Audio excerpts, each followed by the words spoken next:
सो हे कैसा क्या game show camera show आगे है कौन है वीडियो कौन टॉपिक के साथ। और आज का अपना टॉपिक के साथ क्लास 10th मैथ का जो आपका गैप पीरियड है उसमें हम लोग कैसे प्रिपरेशन अपनी करेंगे। अब देखो उसके लिए आपको अभी लगना पड़ेगा। अभी इन द सेंस आपको मैंने जैसे यहाँ पे चैप्टर वाइज आपके लिख दिए हैं कि आपके क्या क्या चैप्टर्स हैं, टोटल 15 चैप्टर, और 15 चैप्टर्स में आपको क्या क्या चीज़ें करनी है। एनसीईआरटी के सारे मार्क क्वेश्चंस, कौन से मार्क क्वेश्चन जो कि आप अभी एनसीईआरटी करोगे और उसमें मार्क करोगे क्वेश्चंस, वो एनसीईआरटी का क्वेश्चंस। एनसीईआरटी के कोई भी एग्जाम्पलर हो गए उसके क्वेश्चंस जो मार्क करोगे आप। केस स्टडीज़ हो गई, केस स्टडीज़ मैंने भी डाल के रखे हैं जो सीबीएसई की वेबसाइट पे है, वो वाले भी आप कर सकते हो। वरना आपने अगर कोई और भी फिगर आउट करके रखे केस स्टडीज़, आप वो वाले भी चेकआउट अपने मतलब अपने वो वाले केस स्टडीज़ भी सॉल्व कर सकते हो। मतलब मैं इसमें बिल्कुल बहुत फ्लेक्सिबल रखूँगा इस वीडियो को, सो दैट मैं ये नहीं बोल रहा कि यही चीज़ करनी है, यही कंटेंट करना है आपके पास। अगर देखो एनसीईआरटी नंबर 1 सबको करना है, ऑब्वियस ही बात है, करना ही है सबको। एनसीईआरटी के एग्जाम्पलर ज़रूर करना, मार्क कोई क्वेश्चन है एनसीईआरटी के एग्जाम्पलर के, ज़रूर ज़रूर ज़रूर ज़रूर ज़रूर करना सर, ठीक है। अच्छा सर, उसके बाद support material sir, please please please support material मत छोड़ के जाना, उसके क्वेश्चंस कर लेना, हाथ जोड़ के रिक्वेस्ट है। अगर खुद से नहीं होता, मैंने सारे के सारे सपोर्ट मटेरियल के वीडियोस डाल के रखे हैं, अगर खुद से आप नहीं कर पा रहे तो प्लीज़ मेरी वीडियो देख लेना, वहाँ से आपको सारे के सारे अराउंड एक डेढ़ घंटे की सारी वीडियोज़ है, कवर हो जाएगा। उसमें मैंने बताया भी है कौन से क्वेश्चंस करने, कौन से नहीं करने, कौन से आपको लास्ट में देखने, कौन से नहीं देखने। आप उसको प्लीज़ प्लीज़ प्लीज़ जाके ज़रूर चेकआउट कर सकते हो अगर आपसे खुद नहीं हो रहा है। लेकिन छोड़ के मत जाना सपोर्ट मटेरियल, मैं बोल रहा हूँ, वार्न कर रहा हूँ, छोड़ के मत जाना। नेक्स्ट इज सर आपका केस स्टडी सर।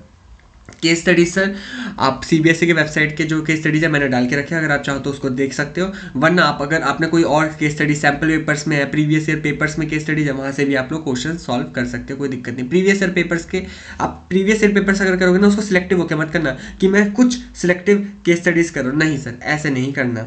आपको प्रीवियस ईयर पेपर पूरा 3 घंटे का बैठ के तरीके से 100 मार्क्स का पेपर को सॉल्व करके ही करना है, बात समझ रहे हो, वरना चीज़ें नहीं बनेगी, चीज़ें सॉर्ट आउट नहीं होंगी। ओके सर, नेक्स्ट चीज़ क्या सर, मैंने और साथ में एनसीईआरटी के वन शॉट रिविजन्स भी डाल के रखे। अगर आपका कॉन्सेप्ट ढीला है, जो कि अभी नहीं होना चाहिए, अगर फिर भी ढीला है, आपको लगता है कि आपको ब्रशअप करने की चीज़ें ज़रूरत है कोई चैप्टर को इंडिविजुअल, आप जरूर जाके चेकआउट कर सकते हैं। चैप्टर नंबर 8 तो मैंने बहुत अच्छे से करा के रखा है, वो उसको जाके देख सकते हो। मैंने ट्रिक भी समझाया जिससे कि आपके सारे चैप्टर नंबर 8 के क्वेश्चन बन जाएंगे।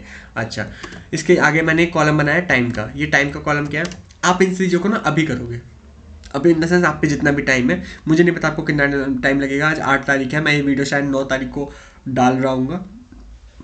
आपको ये सारी की सारी चीज़ें देख करनी है मीन्स करनी ही है सर, बात समझ रहे हैं। एंड जब सर आप करोगे आपको पता चलेगा कि आपको कितना टाइम लग रहा है सबको करने में। चैप्टर वाइज आप काउंट करोगे कि यार मुझे कितना दिन लगा है, कितने घंटे लगे हैं, कितना टाइम लगा है इन चीज़ों को करने में। अब उस टाइम को सर अपने यहाँ पे शीट में आप खुद से बना लेना शीट, कोई दिक्कत नहीं है, प्रिंट भी निकालने की जरूरत नहीं है। वैसे मैं दूंगा भी नहीं डिस्क्रिप्शन में, आप खुद से लिखना होगा आपको कि आपने चैप्टर का नाम लिखा, उसमें चीज़ें लिखी, क्या क्या चीज़ें आपको पढ़नी अभी लिखनी है आपको, ये सब चीज़ें चैप्टर का नाम और उसमें क्या क्या चीज़ें आप पढ़ने वाले हो, कौन कौन से मटेरियल से पढ़ने वाले, कौन कौन से हेल्पिंग बुक से पढ़ने वाले, सब कुछ पहले से लिखा होना चाहिए। और उसके आगे उसमें क्या होना चाहिए, उसमें टाइम लिखा होना चाहिए कि आप उसमें कितना टाइम देने वाले हैं। All clear sir? हाँ सर, उसमें फिर आप जो भी टाइम देने वाले हैं आप फिर क्या करेंगे, देखिए सर बात को समझिए, वो टाइम आप लिखेंगे। इससे आपको क्या पता चलेगा सर, अच्छा मुझे ये सब करने में इतना टाइम लग रहा है, तो इसका आधा टाइम मुझे लगना चाहिए अपने गैप पीरियड में करने के लिए। जैसे कि सपोज करो आपको अभी सारे क्वेश्चंस किए, आपने सब कुछ किया, आपको लग रहे हैं मान लो पूरा एक दिन लग गया, और एक दिन में आप मान लो 10 से 11 घंटे बैठे थे पढ़ने के लिए या 12 घंटे बैठे थे पढ़ने के।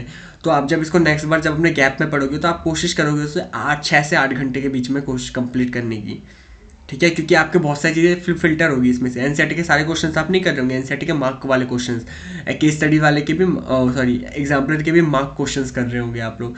मेरे सपोर्ट मेरे का अगर आपने वीडियो देखी होगी तो उसमें अब आप फिर से वीडियो नहीं देख रहे होगे, उसमें जो भी चीज़ें आपने मार्क की होगी कि मुझे ये क्वेश्चन करने हैं, आप उसको कर रहे होंगे। तो बहुत ईजिली वो आधे टाइम में 50% टाइम में आपका हो सकता है, इसमें कोई दिक्कत वाली परेशानी वाली बात नहीं है सर, ठीक है सर। अच्छा आगे बताइए सर, आगे क्या करना है हम लोग को, आगे आप लोग कैसे करके सबका टाइम लिखना है और फिर देखना है क्या ये मेरा गैप में कंप्लीट हो सकता है। अगर नहीं हो सकता तो आपको फिर उसके लिए पहले से एक एफर्ट मारना होगा, क्योंकि आप पे अभी बफर टाइम है, आपका पेपर 21 से है, तो आप अभी थोड़ा बहुत टाल मटोल कर सकते हो। अभी आप एक्स्ट्रा एफर्ट मार के अभी आप एक्स्ट्रा बैठ सकते हो, अभी थोड़ा 1-2 दिन कम सो सकते हो, कोई इशू वाली बात नहीं। पेपर का टाइम कम सोना अच्छा नहीं है। अभी आप चाहो तो कम मतलब ये नहीं कह रहा कि अगर आप 5-4 घंटे सो रहे, नहीं सर, अगर कभी 7 घंटे आप नॉर्मली सोते हो, कभी कभी आपने 1-2 दिन 6-6 घंटे भी सो लिया चीज़ों को कवर करने के लिए, चीज़ों को खींचने के लिए, कोई दिक्कत कोई इशू वाली कोई परेशानी वाली बात नहीं है सर, ठीक है। ओके, तो ये होगी मेरी सारी की सारी बात आपको किस तरीके से करना है, बहुत सिंपल में सॉर्टेड रखा है मैंने, कोई ऐसा कॉम्प्लिकेटेड नहीं बनाया है इसको। और पूरा का पूरा टाइम आपके ऊपर है, आपको इसमें एफर्ट मारना पड़ेगा। सीधी बात, मैं आपको बोल सकता था कि यार चैप्टर 1 में 5 घंटे लग रहे, भाई किसी को 8 घंटे लग रहे हो तो मैं कैसे बोल दूँ 5 घंटे, है ना। कोई 4 घंटे में करके निकल रहा है चैप्टर 1 को, किसी को चैप्टर 8 इतना अच्छा लगता है वो 2 घंटे में करके निकल रहा है, उसने पहले इतनी प्रैक्टिस किया है। किसी को है कि बहुत टाइम लग रहा है करने में। सर अलग अलग हो सकता है ना, वेरी हो जाए चीज़ें। इसलिए मैं आपको सजेस्ट करूँगा खुद से आप अपना टाइम लिखिए, खुद से अपनी चीज़ें को करिए, सो दैट कोई आगे दिक्कत या कोई आगे परेशानी ना हो। आप ब्लेम ना करें किसी को भी यार कि आपने बोला था मुझे करने के लिए या उसने बोला था मुझे ये चीज़ करने के लिए। आप खुद से चीज़ें कर रहे होंगे, ठीक है। आपको खुद से पता चलेगा मुझे कितना टाइम लग रहा है इन चीज़ों को करने में, मुझे पूरा चैप्टर पूरा मैथ करने में कितना टाइम लग रहा है, पूरे मैथ को जितना भी चीज़ें मुझे करने हैं क्या वो मेरे गैप पीरियड में कंप्लीट हो सकता है। देखो क्योंकि यार गैप पीरियड में अगर कॉन्फिडेंस डाउन हुआ ना तो फिर आपका पेपर डाल जाएगा, गारंटी है जाएगा, क्योंकि कॉन्फिडेंस बिल्डअप नहीं होगा ना, कॉन्फिडेंस के साथ आप नहीं जा रहे होगे। तो गैप में बहुत तरीके से चीज़ों को करना होगा, बहुत तरीके से चीज़ों को संभालना होगा, समझना पड़ेगा, ठीक है सर। तो विद दिस नोट ये छोटी सी वीडियो थी, इस वीडियो के करते हैं यहाँ पे समाप्ति, और बहुत जल्दी मिलेंगे आपसे एक और नए वीडियो को टॉपिक के साथ। Take care, bye bye, see you, have a good day sir. चलिए पढ़ो पढ़ो पढ़ो पढ़ो पढ़ो।